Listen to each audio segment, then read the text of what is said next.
శాస్త్రీయ సమాజ నిర్మాణమే లక్ష్యంగా విద్యార్థులను తీర్చిదిద్దుతున్న ఉపాధ్యాయులకు జిల్లా విద్యాధికారి గారి తరఫున అభినందనలు తెలియజేస్తున్నాం.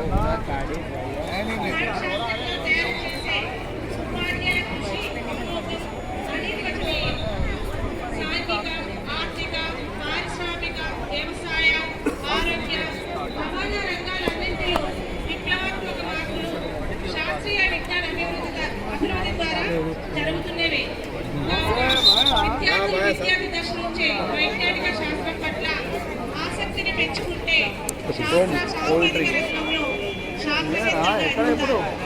భవిష్యత్తులో విజ్ఞాన రంగంలో అపార అవకాశాలు ఉన్నాయి. కాబట్టి విద్యార్థులు సద్వినియోగం చేసుకుంటే